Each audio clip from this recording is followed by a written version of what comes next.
Okay, this is polpettone. You know, you can call it Italian meatloaf if you like. And the panzanella. And I'm going to show you how I made these two here in a minute. Now this I reheated, I made this yesterday. And this potato, unlike yesterday, this potato came from the microwave. 5 minutes or so until it's soft. And what can I say? It's meat, potatoes, and salad. Pretty good lunch. But the polpettone, it came out really well. And otherwise, all this video would have been deleted. The thing I like about this dish is it's really easy to make, pretty good, traditional, and you can vary the recipe like crazy. So, what's better? The only thing I can say was negative about this was I didn't make a sauce with it.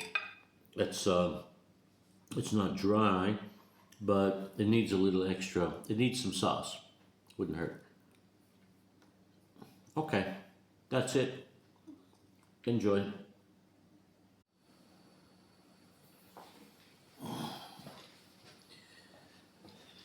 Okay, just in case this comes out good, I thought I'd maybe record a little bit here. If I post a video, it means it was pretty good.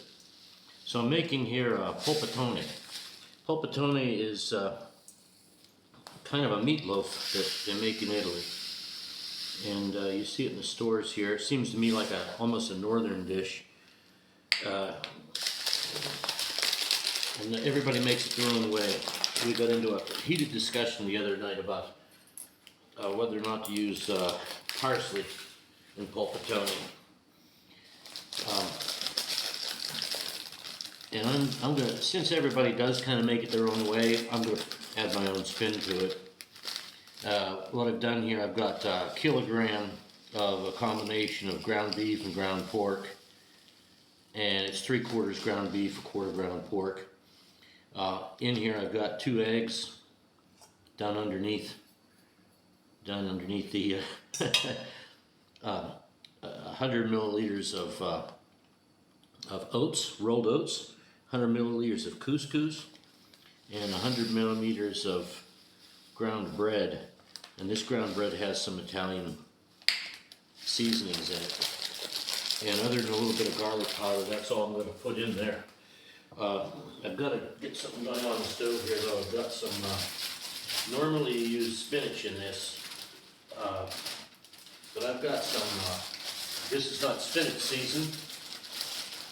It's August here, and I've got rucola instead. So that's, all this rucola, I'm just going to wilt it and then build it into the dish here in a minute. So for now, that's just in boiling water. I'm just going to steam it there a little bit. Take it out. Okay, let me pause and mix this up.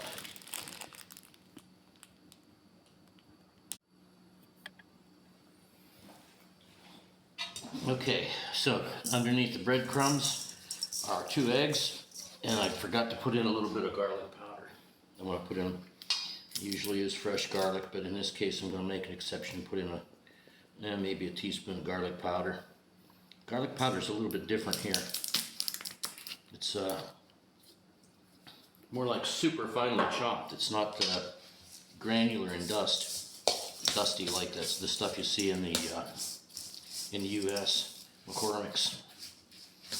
Okay, so I've got a fair amount of mixing to do here, and I think I'm going to throw the fork to the side and just get in there with my hands, because this is a pain. Now, this polpettone, the thing that's different about it than American meatloaf, you roll it up, and American meatloaf is more, you put the meat into a pan and you bake it, and that's it. This, you flatten it out, lay it out flat, And then you put on typically prosciutto, and some people put a very small amount of cheese, and some people put spinach. Then you roll it up and bake it. So I'm going to, yeah, this is definitely mixing a lot better the old-fashioned way. Let me stop here, and I'm going to put on here prosciutto, salami, a little capicola for my meat and cheesy, and arugula layer. Arugula's arugula. So, okay, that's reasonable. Okay, let me pause.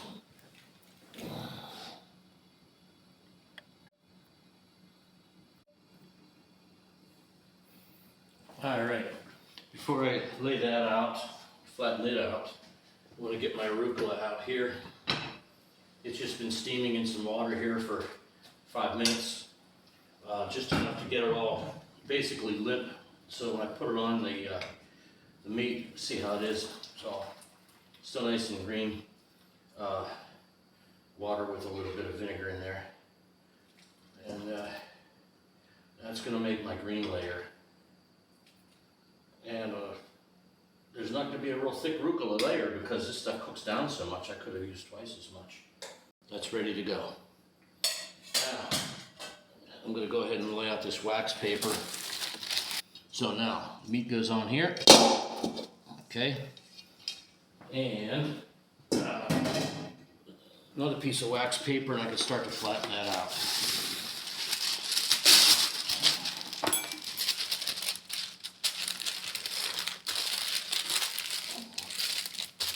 Okay, now comes the layering.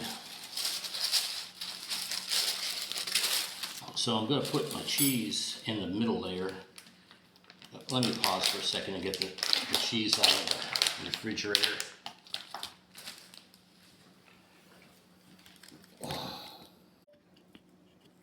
That last bit didn't record, which is kind of a shame, because that's when I built the thing up. I made the layers of prosciutto and cheese and so forth. And I did forget something, so I'm going to have to open it back up. I'm glad I made it the way it did, with that, you know, folding the two sides like this and then folding the whole thing over in the center. Because now I can open this back up, I think. Okay, all that wax paper out. Now if I haven't, yeah, figured it up too much. Okay, you see how this is made. It was one big round piece. I put the layers of prosciutto and the salami and cheese in the middle. Then I flipped the two ends on to get this. Now look at that, it looks like a sub sandwich except meat instead of the bread. Now's the point though, where I want to get into my arugula. Normally they put spinach in this, right? And they'd roll it all together, but the rolling art of it is something that I'm not up on. So I'll just kind of spread this out. That's a fair amount of arugula. So this is got a fair amount of vegetable content. And with the couscous and the oats, I think it's going to be good from a healthiness perspective, something to offset all that pork and beef in there. Okay, so that's done. Now I'm going to just close that shut. Okay. And I'll pull the sides up here a little bit. Oops. Oh, it's a piece of prosciutto fat. Okay. Okay. Pull that side up. And just sort of tuck out of here a little bit to try to get the meat around there to seal around the arugula layer. I say arugula, but it's rucola. It's rucola in Italian. It's arugula in the United States, and it's not spinach in either place, which is what it's actually supposed to be. Now I did make a strategic error here. I should have threw my olive oil in here before I put the meat on, but it's not too late for that.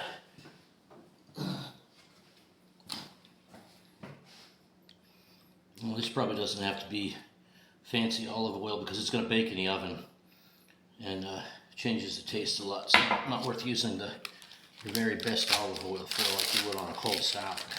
Ah, that's better. Okay, I like how that's working in there. And what the heck, let's just give a little bit of olive oil on the top here. Boom, that's it. Okay, it's ready for the oven.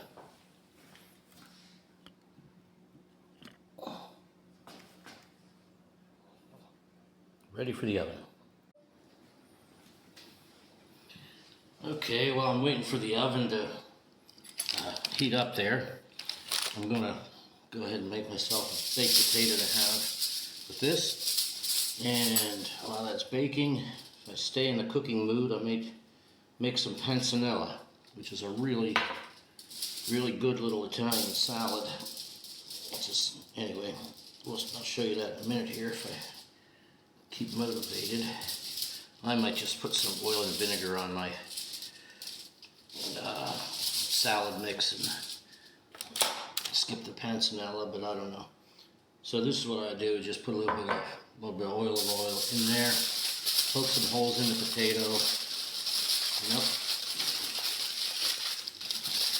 Seal it up, and this will go on the rack beside that. My oven's not preheated yet, but the potatoes at room temperature. It's not going to slow down my preheating too much if I start the potato now, because I think a potato is about an hour, and that's supposed to be only 45 minutes. Get this little grill out of here. All right, be back with you here for the panzanella.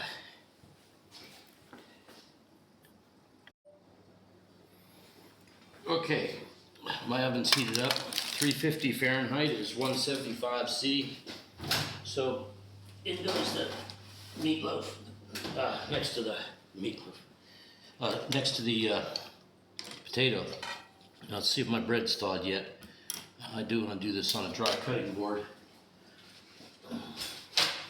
You know, important if you've got a cook table like this to go over it with vinegar. Real good, not a soapy cleaner to affect the food, because you do roll things out right here on this surface.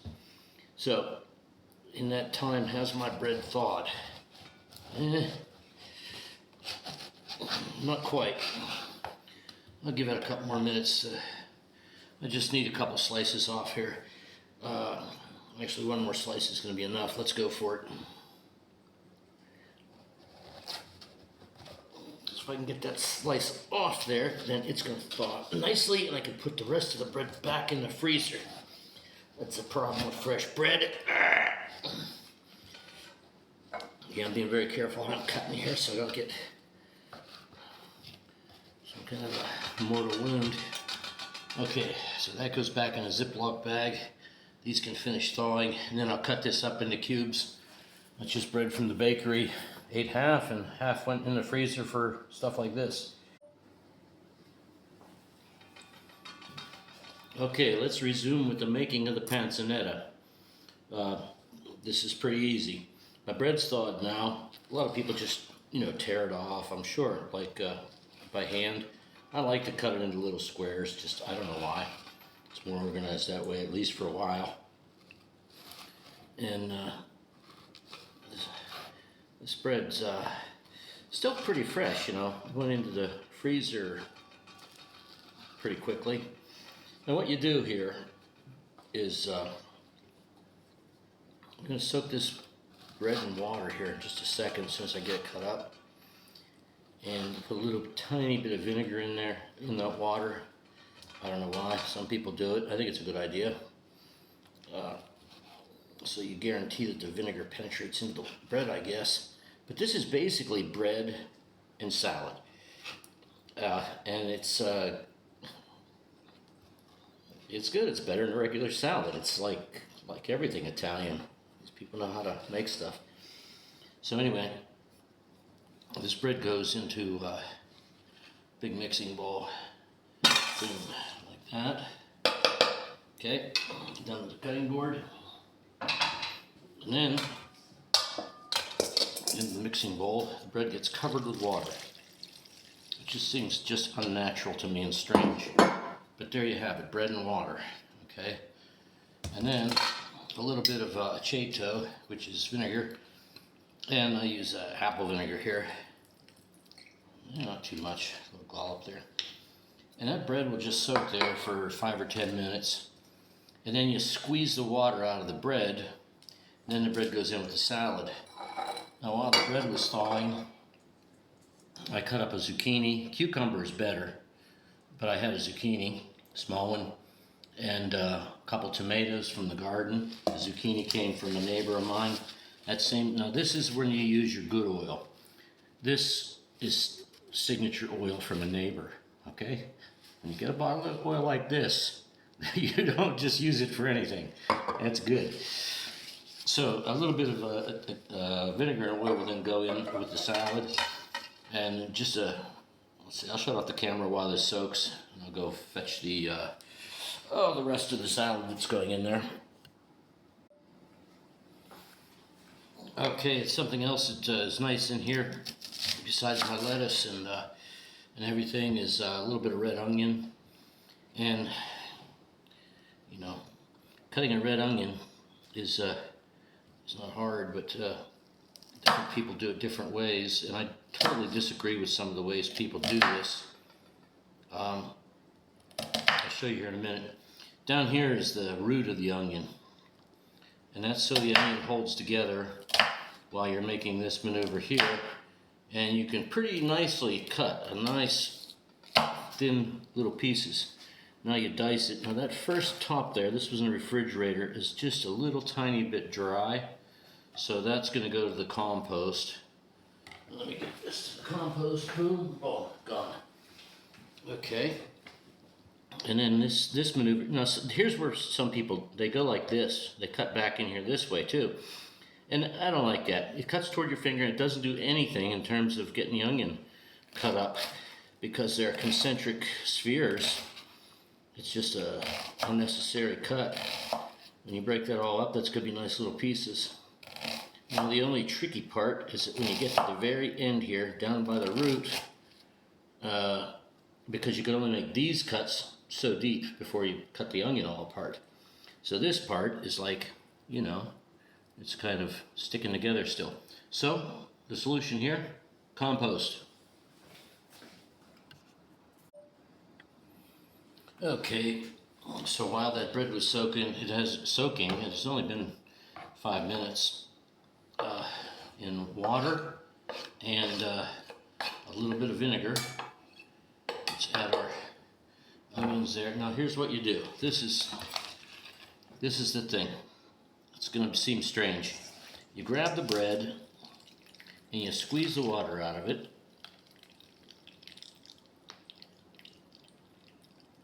Okay, and you put it in with the other salad stuff. And remember, I've got in there tomato, sliced up zucchini because I didn't have a cucumber, which would be better. But you just slice it, you just squish that out, and I'll show you what that looks like here in a second. Squish it out, squish it out, and I hate to just throw this bread water out because I don't know, it could go in a soup or something to thicken it up pretty nicely. But I'm going to just put it aside for now and get back to this part of it here. Bread, tomato, onions, and so what you do is you just break up the bread there again, and the tomatoes and so forth. And now in goes the rest of the salad part. And I'm just using, excuse me, out of a bag here, salad mix because I had it, and because I don't have fresh lettuce. So basically that's it. You just mix this up, and now the key ingredients, well, they're all key ingredients, aren't they? Mix that up nicely. I'm going to mix it again here. A lot of mixing going on. And this is the best oil I've got. Okay, I got 3 or 4 kinds of oils in here. Give that a couple of good healthy dose. And a little bit of balsamic, not balsamic, but you know, this is apple vinegar. You know, some kind of white vinegar is better for this. Probably use a red vinegar would be taste fine, but then the bread's gonna get all funny looking. So there's only one thing missing here. Two things actually, salt and pepper. I guess pepper's optional, but anytime I have tomatoes, I always have pepper. Same with potatoes. Tomato, potato, potato, tomato. If it's one of those two, it's gonna get pepper here with me. And then get a little salt on there.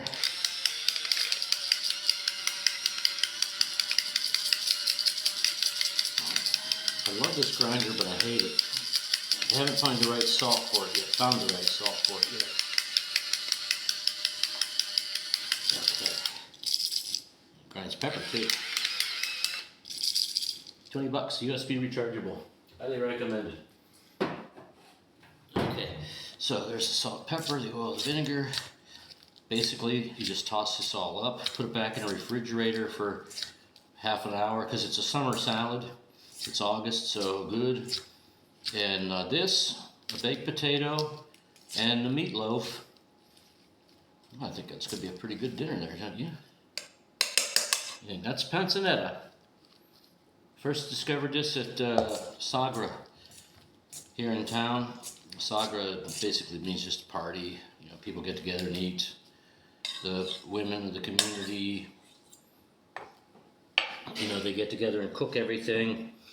The men set up the tables and put up signs and clean the hall and stuff like that. Everybody has a job to do, even the kids. The kids will bring the food to you and the men take the dirty plates away.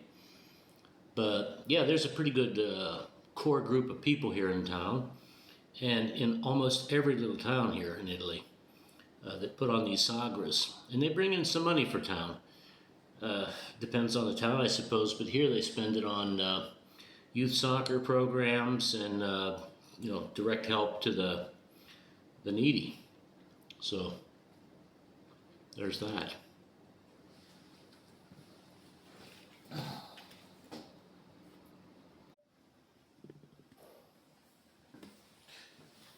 Okay, so let's get it out of the oven. I've been checking this with a thermal probe, which are fairly inexpensive these days. So this is what it looks like. Put it out of the oven. It's split open here. I didn't have it sealed up well enough. And here's my potato. Let's feel this potato. Feels good. Yeah, I think that potato's done. Put it over there. That's enough for now.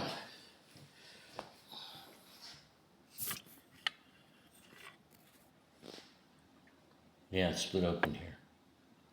No big deal.